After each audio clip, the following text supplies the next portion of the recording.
Dr. Babasaheb Ambedkar, Open University.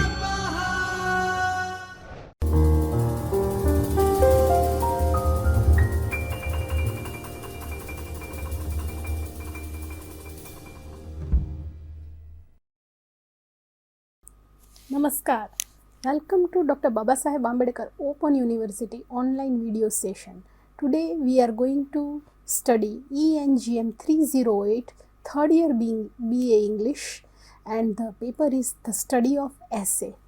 We had already discussed Unit 1, 2 regarding the essay, the form of the essay, the structure of the essay and the components of essay in this paper, and now onwards today we are going to discuss unit number 3 of Engm-308 of the paper study of essay. Look, you can see over here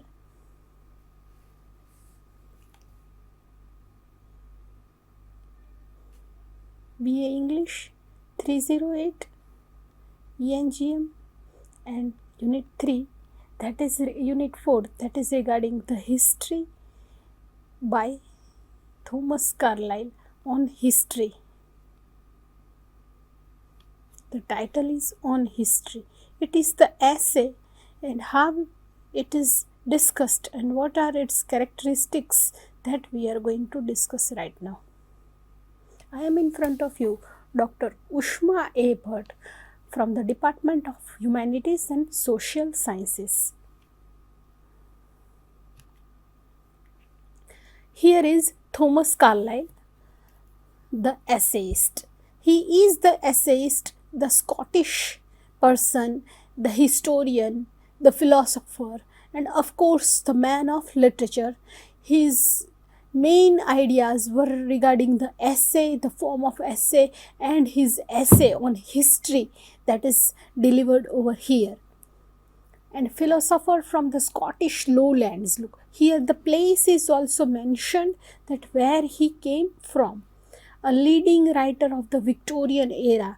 You can see that his period of time is during 1795 to 1881, where his works were very much popular between 1830 till 1870. 1830 to 1870, this was the most popular period of time. It was the most crucial period of time where his works were on the top level, and he was very much popular in the field of essays as well as in the field of literature, because he had written the novels also. And let's go for how he had given his contribution, that we are going to discuss. He exerted a profound influence on 19th century art, literature and philosophy. So you can see that there are three main things: art, as he had been the essayist, then he had discussed about the novels and he wrote the novels, he wrote the discourses, he wrote the ideas of philosophy, his notions were presented in the books. So he was the philosopher also, he was the man of literature, and of course he was the essayist first. So there are three things that you have to keep in your mind when you are going to write an answer about the writer, the essayist, the man of literature, Thomas Carlyle, as an essayist. Now, what is in his essay on history? This is the main chapter, the unit which we are going to learn in this paper Engm-308. The unit number is 4.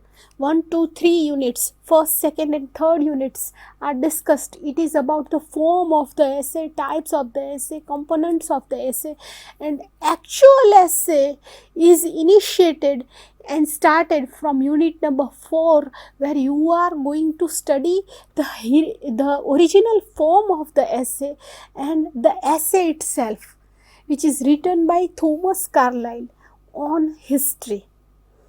To what happens and what comes in this topic that we are going to discuss.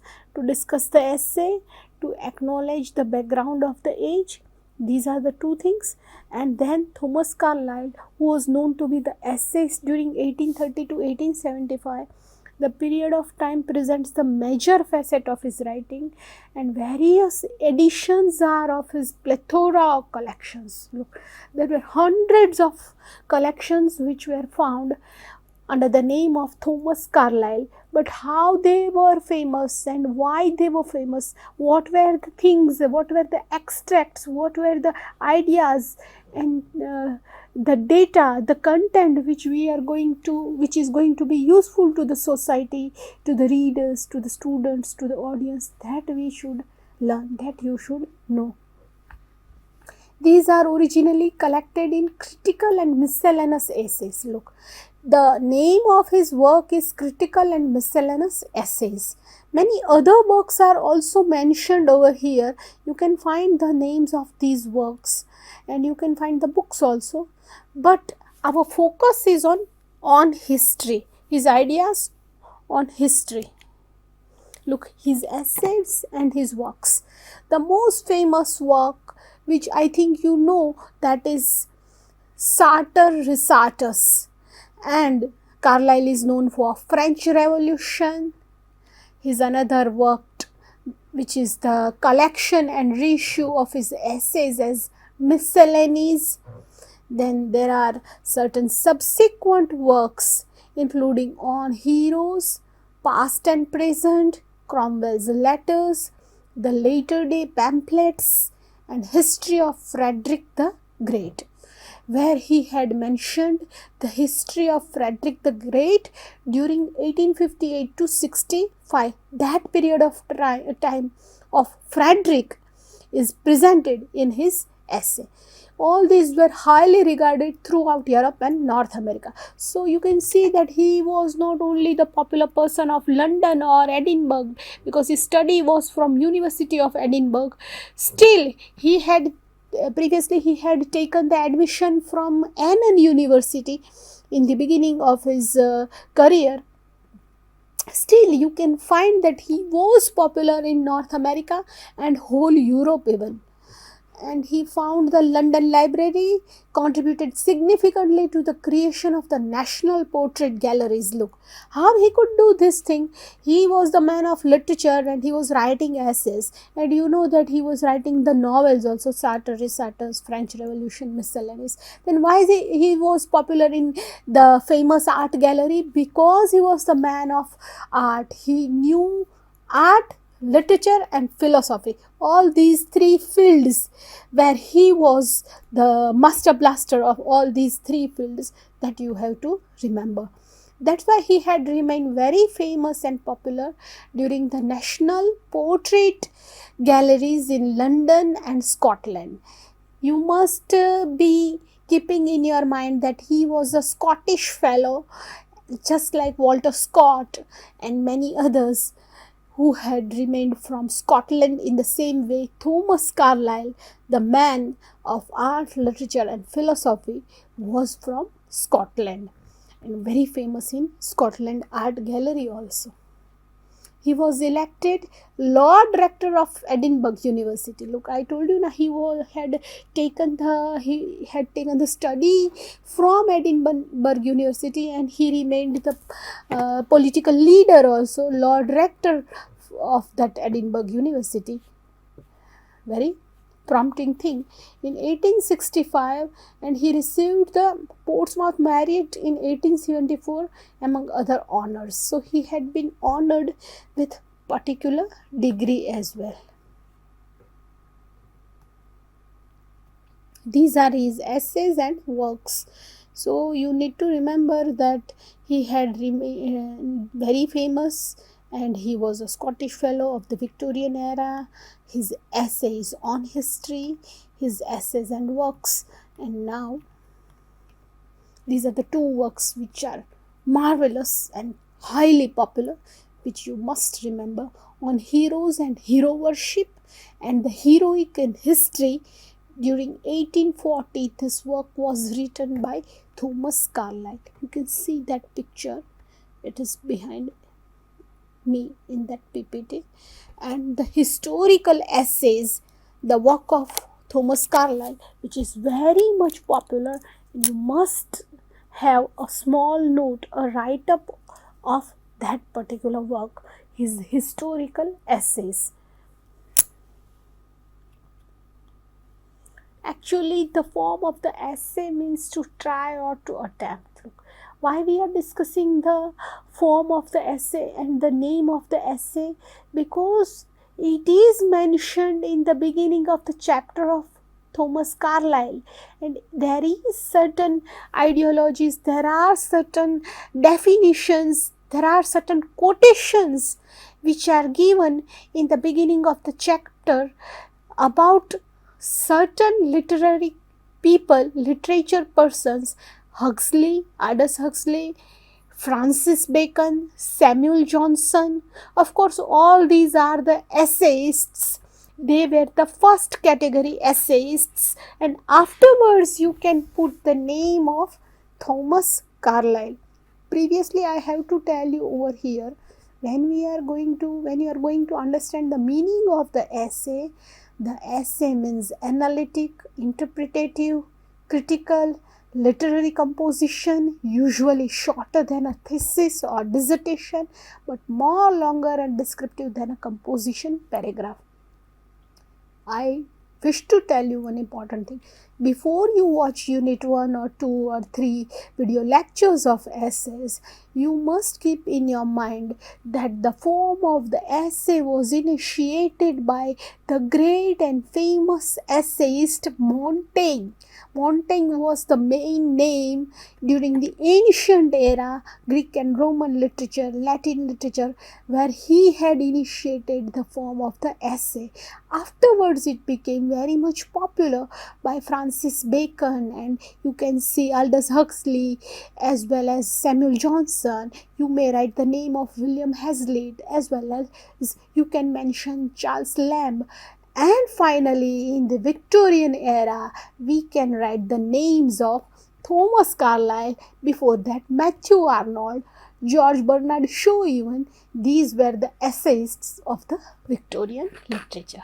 So all these things you have to collect and remember, and then you are going to represent it, recollect it, getting in it, and then you will be in a condition to find the essayist of the Victorian era. For that particular purpose, you need to remember all the essayists from the period of time, ancient era, then you think about the modern era, Elizabethan era, then you think about the Puritan era, Jacobean period of time, then you think about the Restoration period of time and the essayists, afterwards the neoclassical era, and then you will be in a condition to find the Romantic period of time, and afterwards you are reaching at the Victorian era.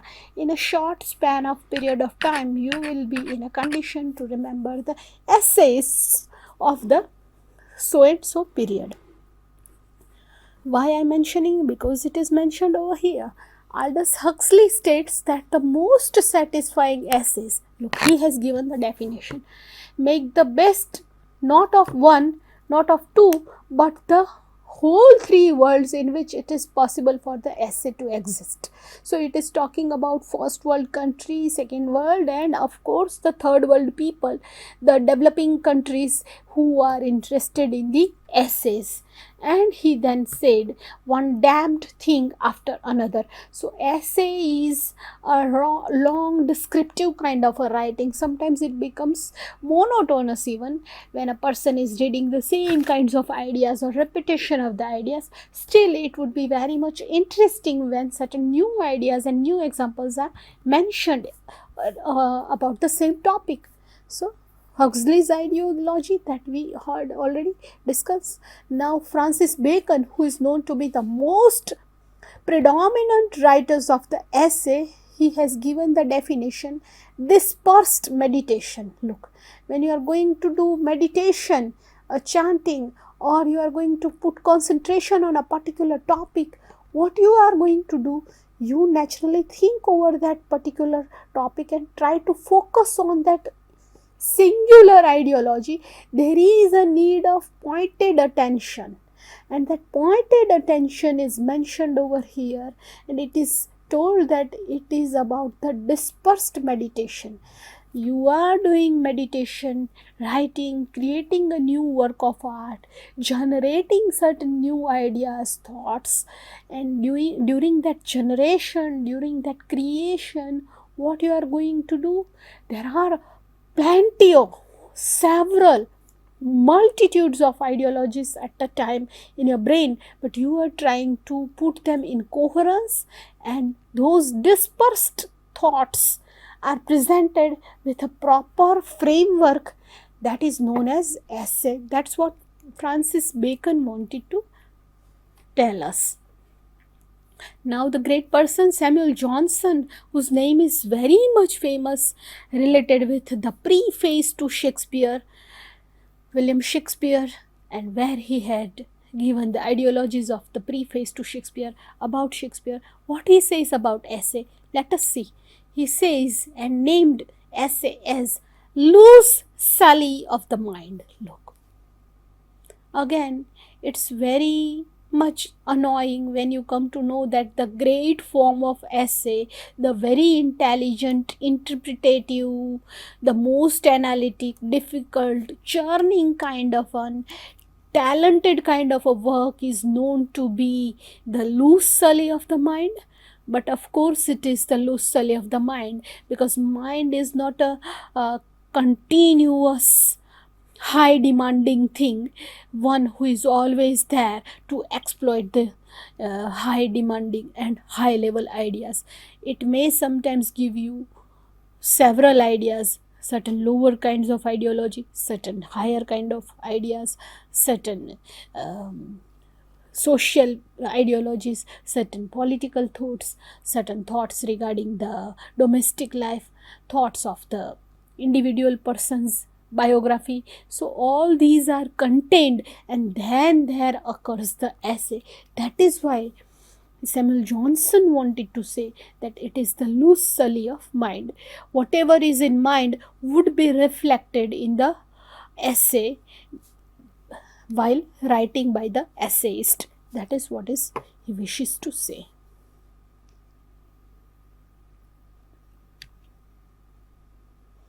There are three main works which are in focus while you are going to write the answer of the essay. They are Count Cagliostro, The Diamond Necklace, and On History. Where On History is in your course, it is in your books, it is in your course that you are going to prepare, but the other two names also you can refer while writing your answers. So you must at least know about the other works. What is his ideology? What is his view? Thomas Carlyle's views. Look, here you have to study and understand what he means to say. History as revealed as in his own words. So in the essay of On History, he means to say that what is actually in history. It seems to be an integral part and parcel of tracing down the history of any civilization and mankind. Carlyle is merely trying to give you ideology. He is trying to give you the idea of the history, that what is actually the functioning of the history, how the history works. If you want to talk about the history of the mankind, what you will do? You must know that how the human beings have been initiated, and how the word human being comes, and how the humankind, how they have developed, the primitive era, the primitive period of time before that, how human beings were in the world, Homo sapiens sapiens, the theory of Darwin, all these could be studied, and then finally you would be in a condition to give the ideas of history of humankind. So in the same way, he means to say that history is merely not a documentary, it is not a documentation, it is not about only documents, but it is the integral part and parcel of any kind or any tribe or any demography's genuine living and being, how they live their life, how they lead their lives, how they passed their ancient time, that is decoded in the history. Look, it is written, no tribe or no group of people are so rude that they don't attempt at presenting a picture of the history in the views of the essayist. So there won't be any community or any tribe or people who would refuse and reject and say that we don't want to disclose our history. We merely want to keep it secret, or we merely want to keep it confidential. You do not ask us. This does not happen. People are very liberal and they are very happy and enthusiastic when you go and ask them about their history, about their ancient time, about their past time, about their past life, about their past achievements. Naturally, anyone would like to talk about their own achievements and their own pains and sufferings of past period of time. So here it is about merely decoding of the past life. Three things he had mentioned in his essay on the history that you have to remember. The history of art and literature are intimately connected to religion. Look, either art or literature, they are connected with religion. The best example is Ramayana. You know that Bhagwan Ram, Shri Ramchandraji, previously we had the temple of Bhagwan Ram also in Ayodhya, and you know that Ram is the character in literature in Ramayana. In art it is also told and discussed as the famous character. The character of Ram is presented in Ramayana, but again the same story of Ramayana as well as the character of Ram, art and literature are connected to religion.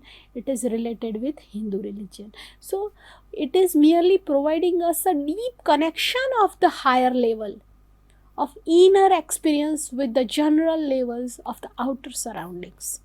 The same thing you can mention in Don Brown's book also. You might have heard the famous book of Don Brown, where he had mentioned about the ideologies of Christianity and the cryptocurrency and the cryptology and certain codings and decodings, the history of Jesus Christ and how he had been with Mother Mary, his birth. All these were discussed in Don Brown's novel, the famous novel, the Da Vinci Code.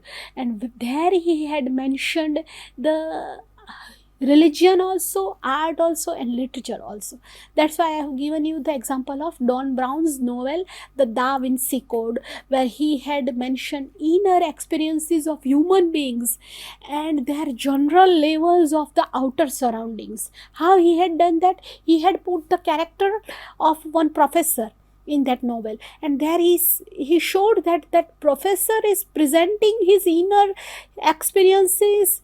There were general certain situations of murder, and it happened in the famous church where they were trying to find the map also, and all these outer surroundings were presented and taken with a view to Christianity, the famous story of Jesus Christ and Mother Mary, who had been Mary Magdalene. So all these things were presented in Don Brown's famous novel, the Da Vinci Code. So here you can say that history always, I have given you two examples. One example is of Ramayana. Another example is of new famous contemporary novel of English literature, the Da Vinci Code of Don Brown, where you can say that history of art and literature are intimately connected to religion. Both these works are the presentation of art, the literature, as well as the same time Ramayana and this book, the Da Vinci Code, both are presenting the religion and religion related theory as well.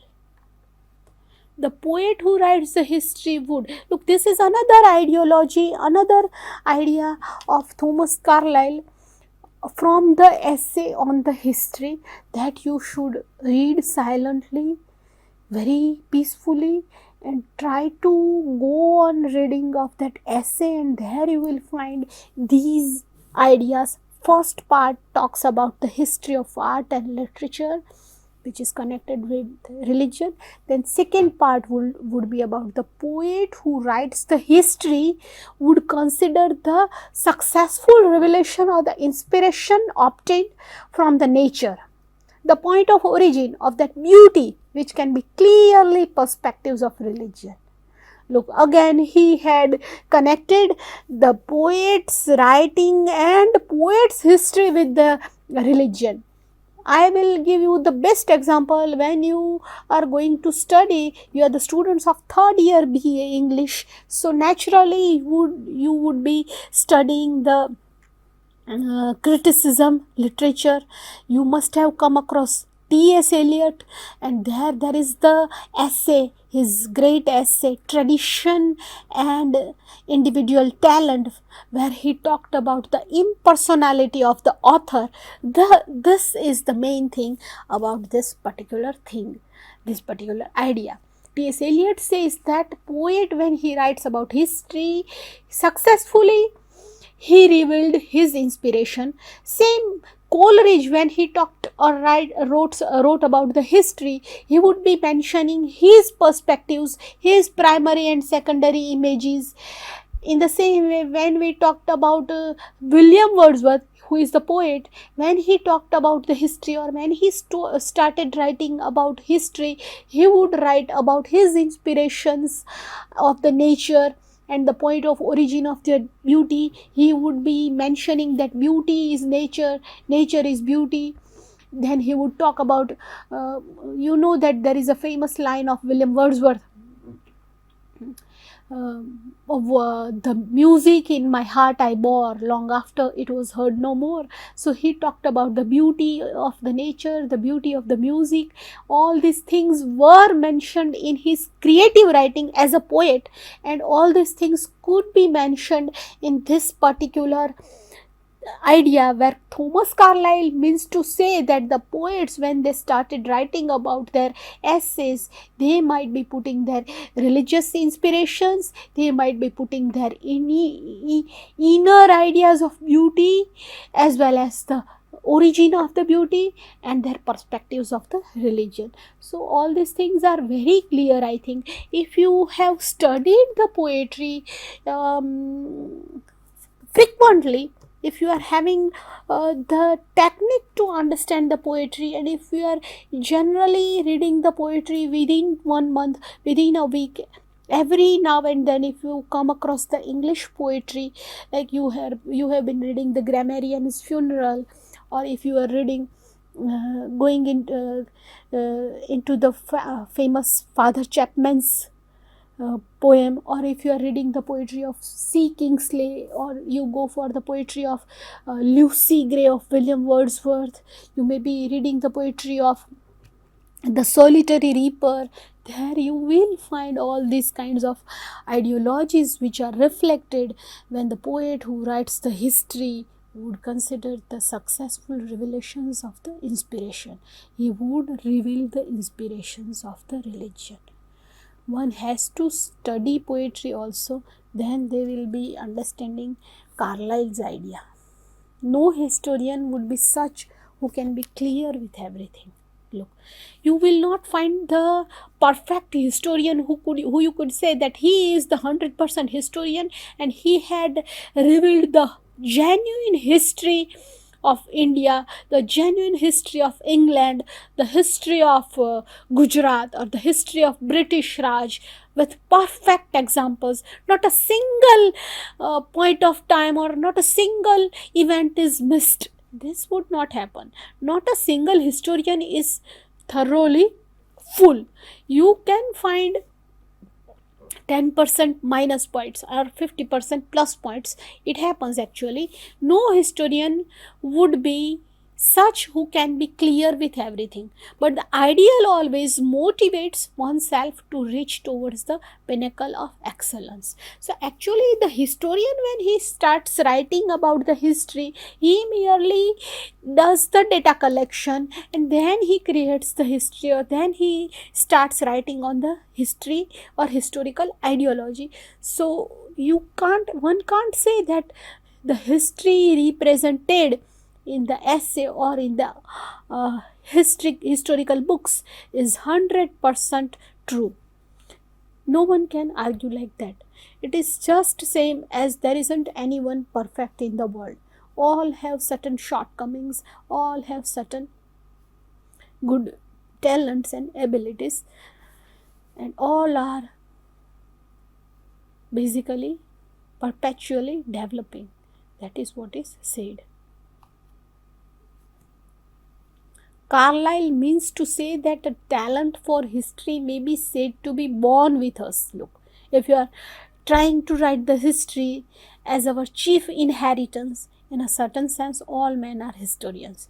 It happens basically because all the time, if you try to see the genuine day-to-day communication of two persons, two officers, or two college students, or two teachers, or two women who are the housewives and they are the neighbors and standing near one wall and another home, if they are talking and discussing, in every particular communication, either they are of the officers or they are of the college students or they are of the teachers or they are of the housewives, generally it happens that these people are mostly discussing the past events. It happens that person, if he or she is a human being, she is used to speak about the things which are done. Because we generally prefer to talk about past event or the future time. It never happens that what you do presently, you will speak that I am doing this. After 1 minute, I am doing that. So present is not discussed. Present generally happens. Past is discussed and future is generally created, or future is generally discussed, planned mostly. So that is why here it is said that every particular person, all men are historians, because most of the human beings are fond of talking about the past events. History is everyone's personal experience. Look, it is said, what I have been telling, the same thing is mentioned here. Carlyle said that our very speech is curiously historical. Most men, you may observe, speak only to narrate, not in imparting what they have thought, which indeed were often a very small matter, but in exhibiting what they have undergone or seen. So major thing is told over here by Carlyle. He said that our speech is merely historical because you can find in most of the people that you may observe, speak only to narrate, not in imparting what they have thought. Look, you are generally narrating everywhere. You or me or any particular human being, when they are discussing and talking to another person, they merely narrate. So narration itself is a word which says about the history, which says about the past event. So history is a free emporium. It's the big shop, big large showroom where the poetry, politics, divinity, physics, they all find a merger, and thus history serves the purpose of uniting all of them. Examine history, for it is philosophy teaching by experience. So basically history is merely an ideology, a presentation of language, culture, society in different form with different examples, but the same events of the same period of time by the historians. That what he means to say here. He wanted to say that history is the essence of innumerable biographies. Look, the same story is told over here. First line of this write-up, a talent for history And the last line, history is the essence of innumerable biographies. Both are similar. Both mean to say that the person, the human being, is merely a storyteller of his or her own past events. That's why almost all human tribe, the whole human tribe, all living human being, they are the historians, they are the biographical presenters, they are the biographers, you can say, in that way. He noted out, look, these two ideas are very much important, where he had noted out history basically contains the general internal life experiences. As I told you, history is the presentation of human being or human biography. That's why the life experiences would come. But the only things which are marked in history are the variations, changes in the outward condition. So it may happen that what happens in the life of Mahatma Gandhi, or what happens in the life of Swami Vivekananda, or that happens in the life of J. Krishnamurti, is presented with certain kind of variation, certain changes would come, and then there will be the outward condition of life would be presented in the biography. And the same kind of thing could be mentioned in the work of history also. His overall ideology of history is what Carlyle basically mean is presented here. The general inward condition of life is the same in all ages, and that only the remarkable deviations from the common endowment and common lot, and the more important variations which the outward figure of his life has from time to time undergone, deserve memory and record. So all he means to say that merely recorded data, gathered data, collected data, which is represented in a new form with certain deviations, with certain changes, and the same time to time recorded data would be presented with the same memory and records, is the history. That is what he means to say. Look, in the next session again we are going to discuss the same topic of Unit 4 on history by Thomas Carlyle, where he had discussed about artists versus artisan, then the gazetteers and the historians, and other topics of the same essay. So goodbye all, God bless you, good luck. स्वाध्यायः